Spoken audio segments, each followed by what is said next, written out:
New Maamar, Derech Mitzvosecha, Issur Sinas Yisroel, Mitzvas Ahavas Yisroel. The prohibition to hate another Jew and the mitzvah to love another Jew. This mitzvah is going to talk about not just what the actual prohibition/mitzvah is, but also to learn about the secret dimensions, the higher dimensions of what's going on in the sense of why these mitzvahs are so vital. Usually we talk about how you're going to command an emotion to someone, but when we'll understand the deeper dimension of it, it's not just seeing the importance of it, we'll be stronger in being able to pursue these mitzvahs in the correct way. As before, we start off with Sefer HaChinuch. Sefer HaChinuch was written in the 13th century, and they say that the author wrote it as if he was explaining to his teenage son about the mitzvahs. We're going to have two parts from Sefer HaChinuch because two different mitzvahs. One is the prohibition of hating another Jew, and one is the mitzvah to love another Jew. Two separate mitzvahs combined here. And this is only an excerpt from Sefer HaChinuch. Sefer HaChinuch says, Shelo l'sno achim, mitzvah number 238. Prohibition to not hate brothers, to not hate with hatred of the heart any Israelite, as it is stated, you shall not hate your brother in your heart. Quoting from the book of Vayikra, we have the verse right here. It's from Parshas Kedoshim.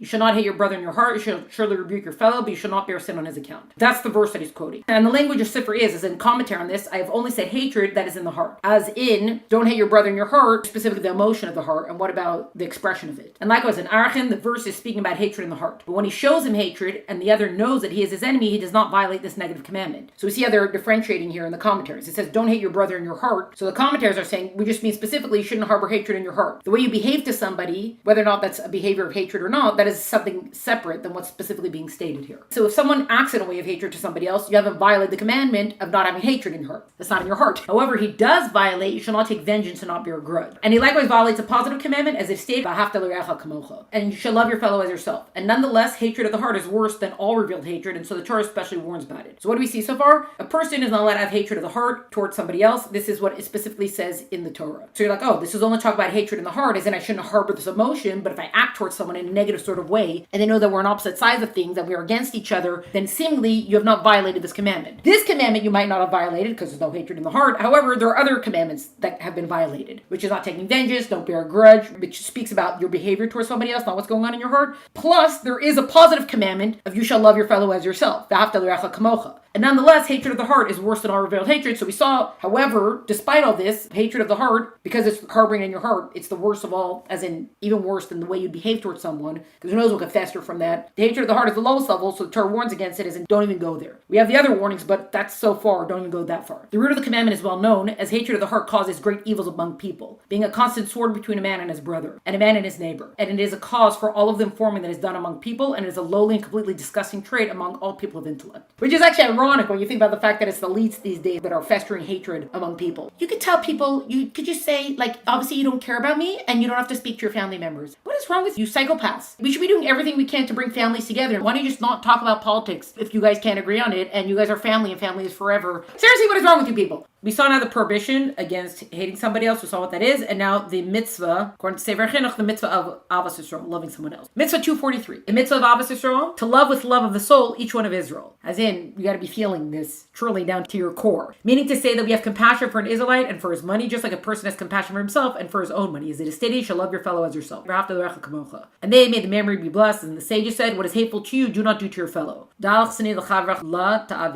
going to get to this. This is what Hillel said to the person who wanted to convert. What is hateful to you, do not do to your fellow. And they said in Sifra, so we say commentary, Rabbi Kiva said this is a great principle in the Torah. Zek-Klal Gadol Torah. Meaning to say that many mitzvot are dependent upon it. As one that loves his fellow like himself will not steal his money, commit adultery with his wife, cheat his money from him, nor hurt him from any angle. And so too, there are several other mitzvot dependent on this, as is well known as in Reveal to all of intellect. So first we saw the commandment against hating someone, and that goes all the way down to the heart. It's a disgusting trait and it can lead to all kind of ills towards somebody else. Here it's saying that you have to love someone all the way down to your soul level, because that then will prevent other sort of ills to somebody else. The root of the mitzvah is well known, as in the way that he acts to his fellow, so will his fellow act to him, and there will be peace among the creatures with this. So it's not just that when you love someone so much, they'll prevent you. Like, why he's talking about money is not because of money specifically, but money is something that somebody invests in and works so hard. You put all of yourself into earning your livelihood, which you saw part of why tzedakah is such a big mitzvah. So love of somebody else will lead to being considerate on all sort of levels in dealing with other people. So the stealing the money, the adultery, cheating, not hurting him in any kind of way. We're covering all of that. Now, this is being explained in the Sefer HaChinuch, that it's also explaining that as you act towards someone else, they'll act to you as well. And the laws of this mitzvah are included in the mitzvah, as in the details of it are all included within the general mitzvah. As the general principle of everything is that a man behave with his fellow in the way that a man behaves with himself, to guard his money and to distance all injury from him. Same way you're careful with your own stuffs, that's how you should be with somebody else. Love of someone else, this is how it's going to manifest in action. And if he recounts things about him, he recounts them for praise, and it relates to his honor, and he does not become honored through his disgrace. And as they, may their memory be blessed. And the sages said, one who's honored by the disgrace of his fellow has no share in the world to come, but one who treats his fellow with love, peace, and neighborliness, seeks their benefit, and is happy about their good. The verse states about him, Israel, through you will I be glorified. Yisrael asher b'cha es pa'ar. Here we're seeing that love of someone else should be down to the soul, and it manifests then that basically the way you treat yourself is how you treat somebody else, as we've seen. And this is also that if you have to talk about them, or whatever you're going to say about them, it's always going to be words of praise. As in the same way you'd want somebody else to be saying words of praise about you, and them being brought low is not something that's going to raise you high. This is also from Parshas Kedoshim. Lo sikam v'lo sitar es b'nei amecha, v'afta l'recha kamocha ani havaya, ani Hashem. You shall neither take revenge from nor bear a grudge against the members of your people, which we actually saw reference in the Issur, in the prohibition part. You shall love your fellow as yourself, I am Hashem. This is the mitzvah of the Torah. So we've just now seen from the Sefer Chinuch explanations on the mitzvahs that are articulated in the Torah. Moving on. This is what we just saw above in regard to what is hateful to you, don't do to others. And this is from the Gemara, Masechtes Shabbos. So it's actually recounting in the Gemara, I think it's 3 different instances of somebody who wants to convert. And first they went to Shammai. Beis Shammai, remember we learned about Shammai and Hillel were contemporaries, and they set up 2 houses of study. Shammai was usually stricter and Hillel was usually more lenient. One of the most famous ones is the menorah. Shammai says you light 8, 7, 6, 5, 4, 3, 2, 1. Remember the bowls of sukkahs? And Hillel says 1, 2, 3, 4, 5, 6, 7, 8. So each time in each of these incidents, the person who wants to convert would come to Shammai and he'd say something to him that seems this declaration about the condition of his conversion, and Shammai would chase him away. He would go to Hillel and Hillel would accept him and reply to him. For example, there's one that someone came to Shammai and he says, I want to convert, but I only want to learn the written law, I don't want to learn the oral law. So Shammai, no, you can't only learn, what is this nonsense? So when he goes to Hillel, Hillel says, no problem, I'll teach you only the written law, but first to learn the written law, you have to learn how to read it. This is an aleph, a beis, a gimel, dalet, etc. Fine, beautiful. He comes back the next day, he's like, this is a taf, this is a shin, this is a resh. He's like, wait a second, that's not what you told me yesterday. He's like, well, how do you know what I'm telling you is true? This is why you need the oral law. So this goes for all times and places when people are like, oh, see, we don't need the oral law. I only keep what's written specifically in the Torah. Well, how do you know what the Torah says if you don't know how to read it? The fact that you know this is aleph, beis, gimel is because that was passed down in the oral tradition to say this is aleph, beis, gimel. So it's not just the letters, it's every commentary that comes with it. How do you know an eye for an eye is not literal? The oral law tells us that. You need both. You have to have both because one relies upon the other for elucidation, explanation, and for full understanding. That's an example of one incident. There's another incident. Here's another one. So there's another incident involving one Gentile that came before Shammai and said to Shammai, convert me on condition that you teach me the entire Torah while I am standing on 1 foot.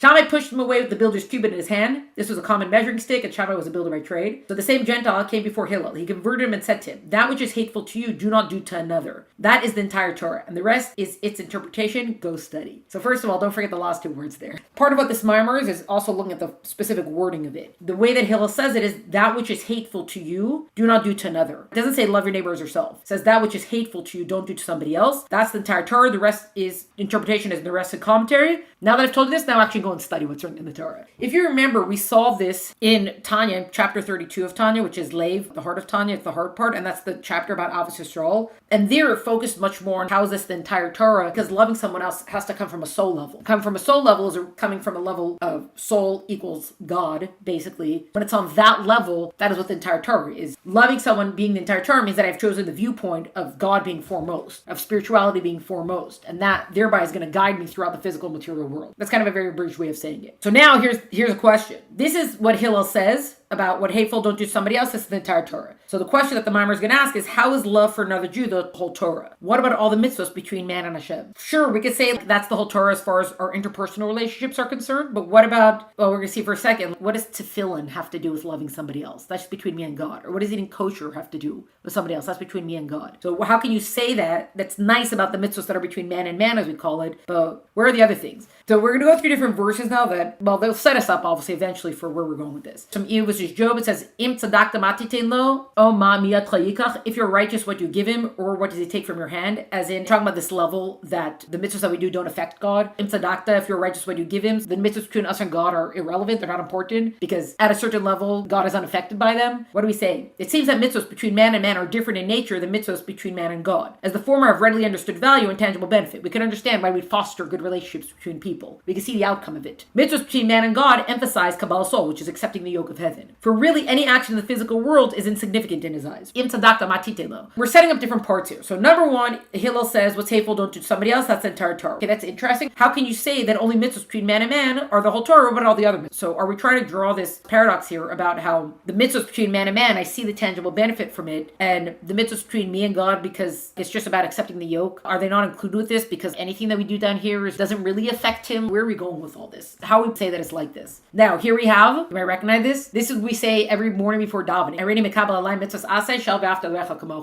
day before we start davening, no matter what Yom Kippur or Sukkot or regular weekday or Shabbos, whatever it is, I hereby accept upon myself the fulfillment of the positive commandment. Love your fellow as yourself. So now this is interesting because we're saying even before you start davening, as in before you would start your day, you're supposed to make a declaration about Ahavas Yisroel. So we are saying that it has some sort of preeminence, that there is some sort of import to it. This is from Pri Etz Chaim. Pri Etz Chaim is a Kabbalistic work, and it was written by Reb Chaim Vital. He recorded the teachings of the Arizal. The Arizal did not specifically write anything, but his student, his disciple, Reb Chaim Vital, recorded it. The section of Pri Etz Chaim is talking about the way someone conducts himself when they go into the shul to daven. After he sits in the base Knesset, so after he goes into the shul, he must also, before he begins to daven at all, and importantly before Shachar, says that even before the morning prayers, he must accept upon himself the commandment to love your fellow as yourself, and intend to love every man of Israel as his own soul. For through this, his prayer will ascend, inclusive of all of Israel, and will be able to ascend and bear fruit and succeed. This declaration of saying, I'm going to love somebody else, this is how you're supposed to start your day, this is how you're supposed to start davening, to the extent that the success of your davening, like it's going to impact the level of the measure of your davening when that's how you start. And you don't just say it as a throwaway line, you say it because you really mean it. You've already seen to what extent. It's got to reach you to your soul that you're going to treat somebody the way you want to be treated and the same consideration that you'd want. Again, we are seeing that there is something about this Mitzvas Ahavas Yisroel that we see it's given a special status. There's a special value to it because it's not like before we start davening, we're like, today I vow I'll keep kosher. We don't say that. We say, I will love somebody else, down to the soul level. So we have also the Arizal's Tamei Mitzvos, Parshas Kedoshim. It's written in the Arizal's name. So the Arizal, Reb Isaac Luria, who is considered the father of modern Kabbalah. Mystically, all Israel comprises one complete entity, with the soul of Adam, as we have stated elsewhere. Each individual Jew constitutes one particular limb of Adam's soul. So here we're introducing something new, and we're going to see why the Mitzvahs of Ahavas Yisroel is so important. So the Arizal, saying from a Kabbalistic sense, all Jewish people are included in the soul of first man, Adam HaRishon. Thereby also each Jew is just an extension, a certain limb of that soul. Which we've kind of seen an idea of this before about how all Jews are like one body. We're all connected and different souls are different levels of the body. And here we're seeing that the Arizal is talking about this, so we're knowing this on a Kabbalistic level. This is the basis of the mutual responsibility of our people and why one Jew is accountable for another if he sins. Therefore, as my teacher, because this was being written in the name of the Arizal, therefore as my teacher, the Arizal's custom to mention the specific transgressions enumerated in the confessional prayer, though he didn't, God forbid, violate them, for all Israel's one entity. So the Arizal would say the confession prayer, even though someone like the Arizal, he was a very holy, righteous person. And yet he said it because he was tapping into that aspect about how all Jews are one entity, we're all part of the same soul, and he's saying it for the entity, the confession prayer. Okay, this is from Sanhedrin, so this is from the Gemara Tractate Sanhedrin. This is that is taught in a Braita. In an earlier teaching, the verse, and also in the iniquities of their fathers shall they pine away with them. Okay, so talking about the sins of the fathers, they shall pine away with them, is referring to a case where they adopt the actions of their ancestors as their own. So someone's ancestors were not righteous people, they were sinners, and if they continue in this sinful behavior. Do you say that is referring specifically to a case where they adopt the actions of their ancestors, or perhaps it applies even when they do not adopt their ancestors' actions? Are the children or the sons responsible for the sins of the father kind of idea? When the verse states, every man shall be put to death for his own sin, the Torah explains that one is not put to death if he did not sin. This would say, no, he's not responsible for the sins of the father. Therefore, the verse in Vayikra is clearly referring to a case where they adopt the actions of their ancestors as their own. As in, if someone does continue the sins of the father, then they'd have to be punished for that. This is running in the family right now, but it's still their own sin that they're getting punished for. The Gemara asks, and are descendants not punished for the sins of their ancestors unless they adopt their behavior? But isn't it written, and they shall stumble one upon another? We see there's a whole discussion going on here about who's responsible for whom and what. This verse is homiletically interpreted to mean that the Jewish people shall stumble one due to the iniquity of another, i.e. they're punished for each other's sins, which teaches that all Jews are considered guarantors, are responsible for one another.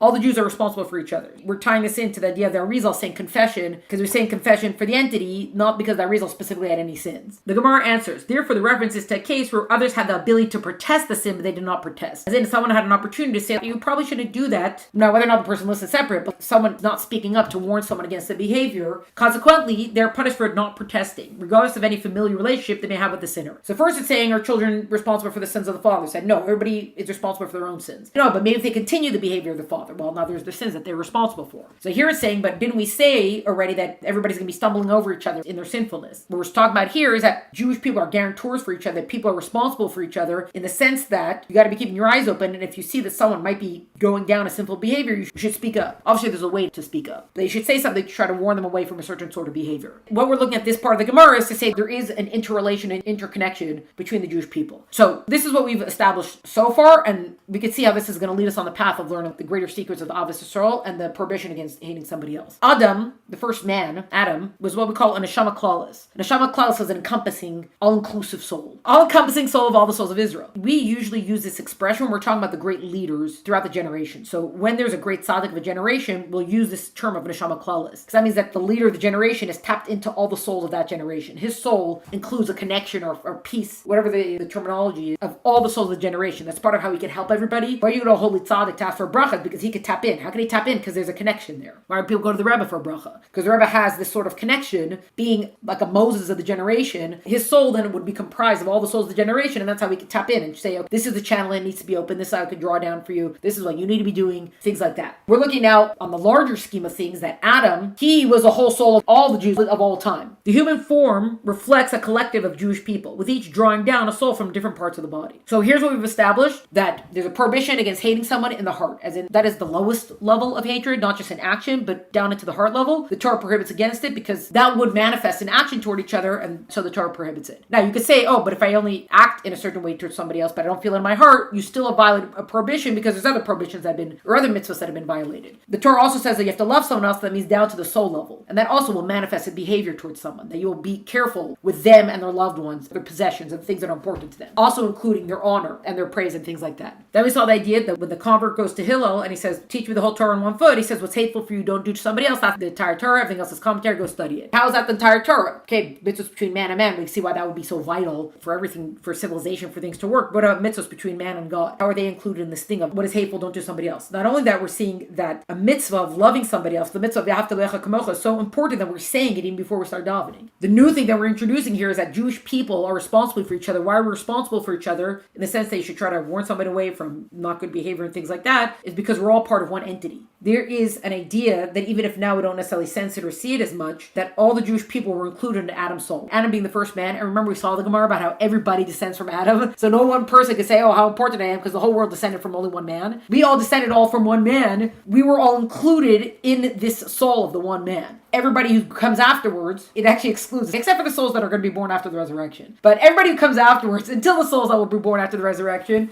until that point, all souls are just drawing down from a different aspect of this one soul. Different limbs or different parts of it. So some souls, head souls, some souls are the shoulder, hand souls, foot and knee or whatever. We're all coming from different parts, but ultimately we're all connected. We're all part of a whole entity, which is part of why we see that the Arizal would say confession, not because he committed any transgression, God forbid, but because he was saying it for the collective, because we are all part of a collective. So this is what we've established now. We'll see as we go what kind of secrets about Ahavas Yisroel we're going to be learning from that.